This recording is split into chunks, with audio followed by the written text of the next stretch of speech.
I'm here with Dave McMurray, who will be part of the riotous, great fun Pan Detroit ensemble that producer, bassist, label head Don Oh yeah. Watts is bringing into town. Mr. McMurray, thank you so much for taking the time to do this today. Oh, thanks for having me, man. For sure. Great, and happy Donald Byrd's birthday. And what a better one that I met Donald Byrd one time, and it was great. Tell me about it. Unfortunately, I never played with him, but I wanted to. Yeah, I wanted to badly. What was it like meeting him? You must have looked up to him as a young Oh, musician for coming up in sure. I Detroit. mean, I have been listening to him forever, forever. And he was one of those that was on Blue Note that had the original sound, but then actually got into a funky space. And so, me being a young musician, I love that he actually did that. And he had musicians from Detroit, which I knew it wasn't me. They were a little older than me, Kevin Tony and Alan Barnes. Those are the Detroiters. And so I wanted to play with him badly. But yeah, I was definitely in awe of him. It's funny. I met him and we had something in Detroit called the Detroit 300. And so we had a lot of older musicians come back that I really respected. And so and me being a younger musician, I just was just kind of relegated to the don't speak, listen to these older musicians talk, and it was him and Barry Harris. So how could I not do anything but listen? Oh man, the PhD program in bebop. I'm telling you, and that's what they were doing. They were way over my head. What did you pick up from Mr. Harris? Because, I have been reading a lot about him, especially from Mark Stryker, who you Oh yeah. probably know, and Ethan Iverson and a bunch of other people who are just in awe of what the man represented and what he passed along. And it seems like he was the authentic vessel of the bebop tradition. Did you ever take lessons with him or absorb any of Never. that? That was as close as I got to him, and it was with him, and we had a saxophone player around town. His name was Donald Walden, excellent musician, and he was definitely out of the. He was younger than Barry, but he was out of that tradition, and those two together was just like crazy. So when they started talking, I just was just like. I was just all ears, just trying to pick up what I can pick up, and these guys were. I mean, they just started. I think they started at giant steps and said you should be able to play. Saxophone players are always playing these riffs and licks. They should be able to play one scale from start to finish all the way through the song. I'm listening to them like, what? I can't do any of that. So, but it was a great experience. And then watching them deal with themselves, like Donald Byrd and Barry Harris, just watching them deal with themselves was hilarious. Marcus Belgrave. It was a great situation where all the masters were in one room. And it was very cool, very cool. And there are a lot of masters. And so when you talk to people about Detroit music, I think the first thing that comes up in a lot of people's minds is Motown, but Detroit is also Dilla, and Detroit's also the MC5, and Detroit's also, Barry Harris and Donald Byrd and Milt Jackson, Oh yeah, and Detroit's also Aretha Franklin. oh yeah. So there's more to Detroit music than just Motown, just jazz. What makes Detroit such an impossibly musical city that punches way, way, way above its weight? What is it about what's going on in Detroit that makes that possible? Even in growing up, I knew the importance of Detroit. Because it was on the radio, I can hear every type of music.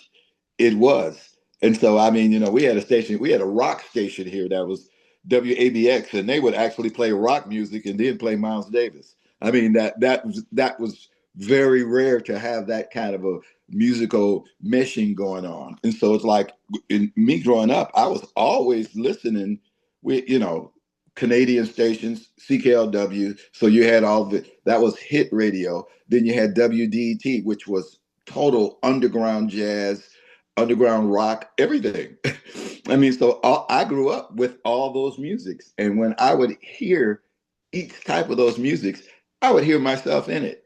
I mean, even though I was just learning how to play the saxophone, I would go, if I was playing on that session, I would do this. I would be thinking this lick or this kind of a note, and I'd be sincerely trying to do that. If I heard a country song, I would go, I'd play this, and I'd play this melody behind this, and try not to disrupt the situation. And that's kind of how I accepted all the different types of music, because I loved them all. And I heard myself in everything. That was just my way. Yeah, when I was coming up, I mean, there were two buttons that you put on your car radio. The local AM station that played the hits, they had a relatively small coverage area, and CK. Right. And if there was a song you didn't like on one, you'd switch to the You, other. you switch to the other one. Right. Yeah, but like CK had everything we wanted to hear, basically. Yeah. Yeah. I Yeah. totally, totally get it. And so that probably was as true in Cleveland as it was where I grew up. And you were here last year at the Music Box with this band. Tell me Yeah. how that gig went and how the audience received it. It actually, you know what? All of our gigs have been really, really good, because, and to tell the truth, we didn't know what to expect on a lot of these gigs, because we didn't know if we were getting played, if people if they knew the history of the band, or if they had any history at all. But once they got in the room and we started playing, it would be it would be great, because we just start and they'd go with it. They'd go with it, and we make sure. And as you know, we play every different type of music. We'll start a funk song, and it'll be avant-garde in 5 minutes. I mean, we hit the gambit of all the areas of music. Which is the fun part about the group. Because everybody brings something to the table that's uniquely Detroit. That's how I look at it. It sounds like Detroit to me, and that's the fun part about the band, is when we look at it like we're ambassadors for Detroit, when we're traveling around. When we got to, we everywhere we go, we're looking at it like we're bringing a Detroit sound. This is what we do, and we're bringing this sound, and we want you to like it, and it's usually a great reaction. A great reaction. Matter of fact, everywhere. Well, the name of the band is the Pan Detroit Ensemble, which kind of hints at the fact that Detroit is a universe, not just a city. Right. It's many things at once. What thing do you particularly bring to the band's sound?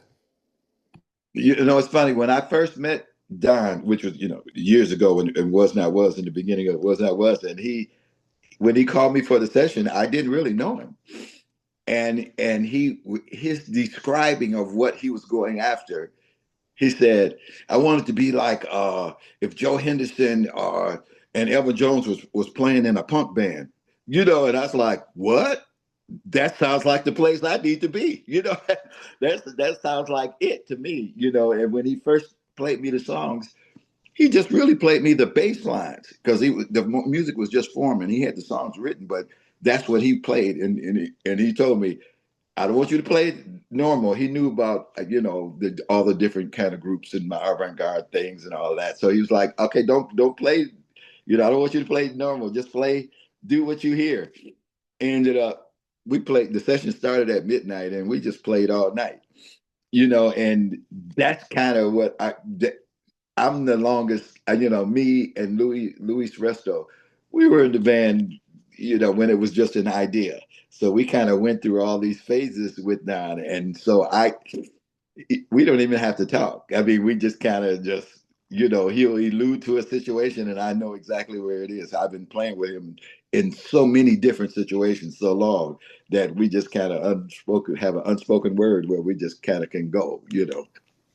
So Now, that's kind of been my way. I was always like you know, I, it's as a weird thing. I love avant-garde music, and then I love funk music, and I love bebop music. So I kind of just try to meld all that together, and that's kind of my sound. And the funny part about it is, a lot of these members in this band, they have that same sound because they went through the same older musicians that I did. They went through the same ones. And I mean, and it was always an adventurous place here. So I can always go. It was a guy named Donald Washington. He was very adventurous. We had Marcus Belgay, we had Harold McKinney, we had Wendell Harrison. We had all these different bands, and they all had powerful sounds that were accessible, accessible and stretch the boundaries of music. So that's kind of what I bring to the table, and I think a lot of the members, that's what we bring to that's our Detroit sound. That's kind of our thing. Now, you talked about the beginning of that band, and that was over 40 years ago. So I Yeah. want you to tell me, if you can, what the scene was like back then that all this music emerged out of. Because, I'm more or less the same age as you, and Right. like things have changed. Oh, for And sure. socialization patterns and the kind of places music's heard, the kind of music that's heard in those places, a lot has changed. So tell me what Detroit was like at the beginning of the 80s when you started playing together. Well, being a younger musician, as soon as the money wasn't the pursuit so much, because it wasn't in it. If I got a $20 gig in high school, I felt great getting And $20. not much has changed. So that definitely was the thing. So all you had to do was say, "We're jamming, we're playing, we're doing this," and I was there. And most of the musicians I knew would be there. It wasn't how much is he going to pay, or those weren't the questions. It's who's going to be there. I want to play. No matter what time it was. Okay, it starts at 2 in the morning. I want to play because it was actually places to play to where I can be at me as a young musician. I can go sit in at 2 in the morning, and it would be older musicians who would be right there looking at me going, two choruses, that's all you get. Like if you're an older musician, you can play, but if you're a young musician, that's all you get. And you needed that discipline, and it was places like that all over town. Now, like I said, I don't know how much money these gigs were paying because I wasn't pursuing that, but it was just a lot of music around, and there was a lot of places to play, which is not necessarily how it is right now. You know what I mean? You have your mainstay jazz clubs, but it's not a lot of big jazz clubs around Detroit right now.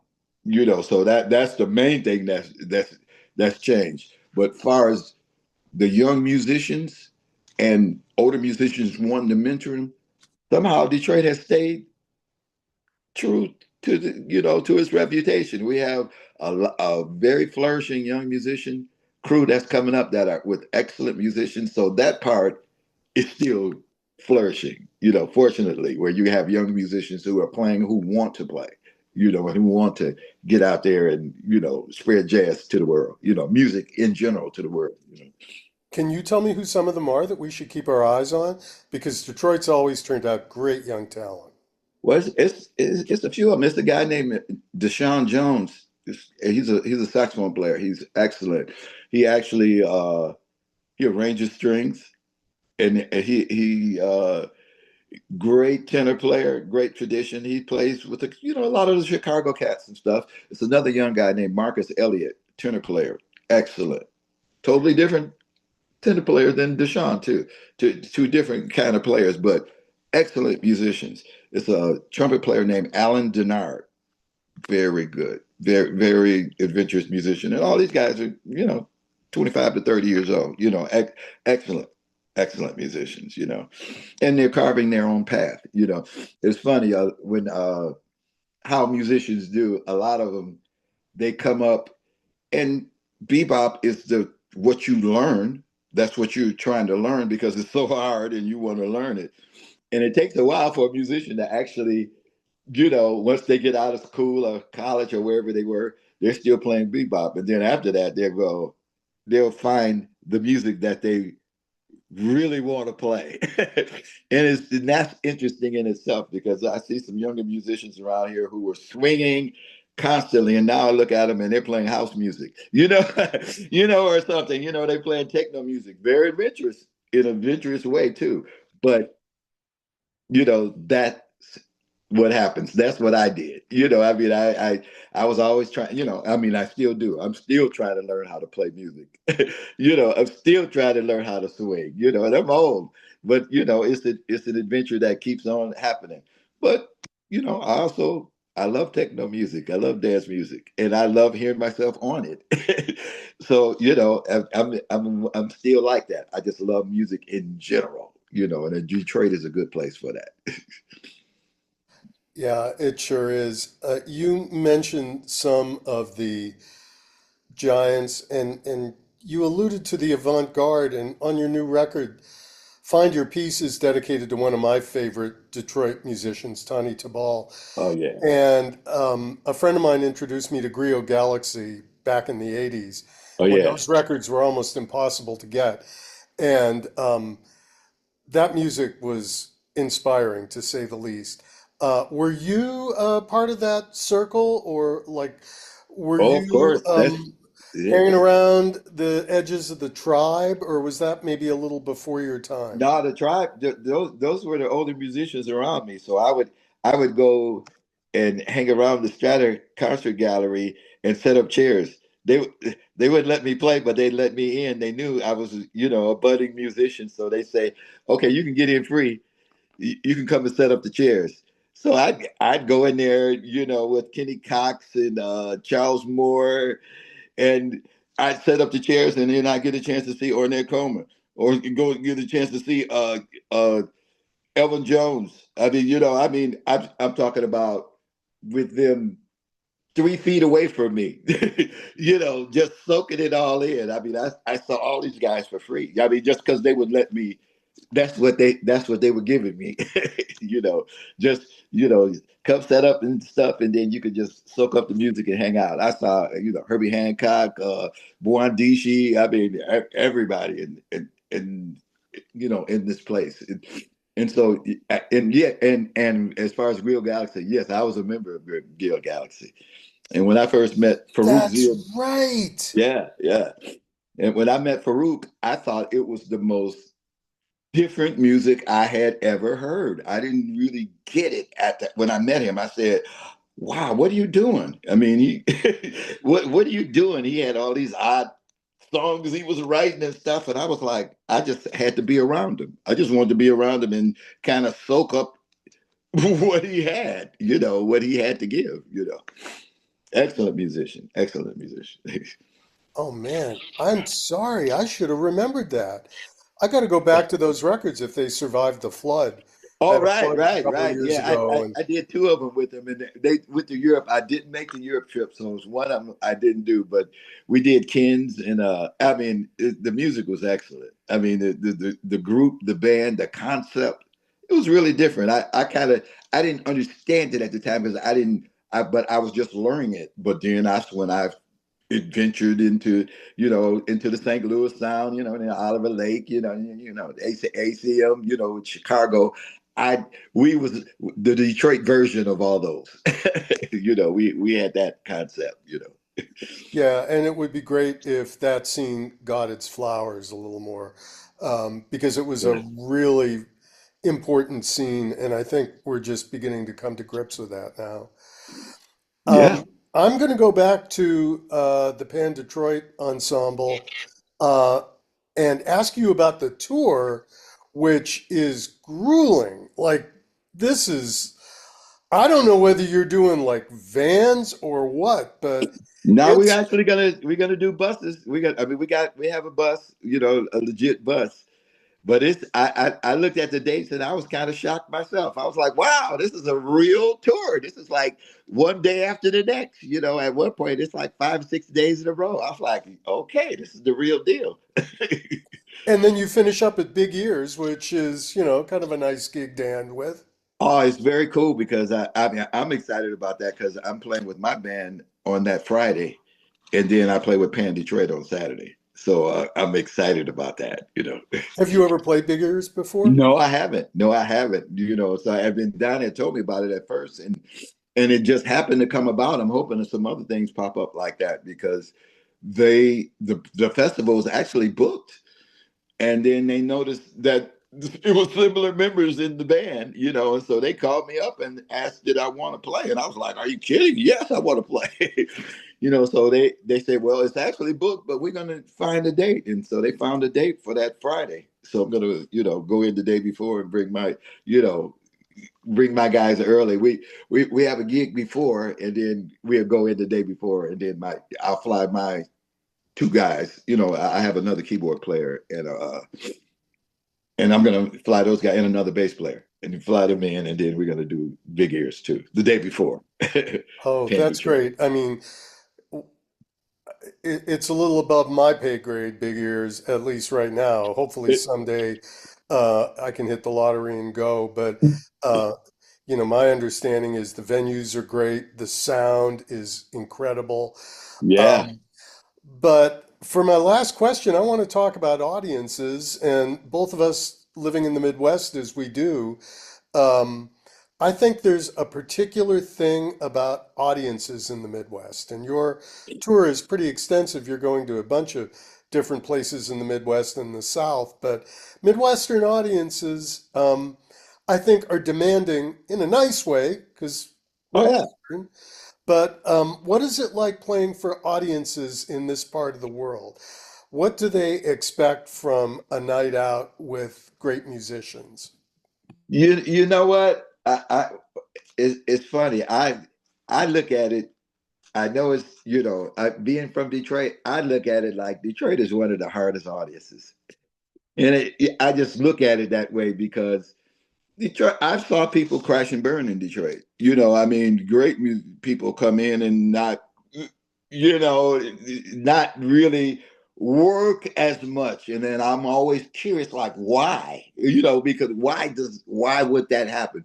But Detroit is a pretty demanding place. And I look at it like, if we could make it, if we do it here, we can go anywhere and do it. So whenever we go anywhere, we take it like, hey, we moving in. Like we coming in and we give it up. And like I'm not ever afraid. I love taking the first solo. Like anywhere I play, I love doing that because I like breaking it in. I like breaking the audience in. I like bringing because I know if I get them, and I'm not talking about applause and all that kind of stuff, but if I get them to come with me on my, like on my journey when I'm playing, and that's really what I'm trying to do, get you in my world.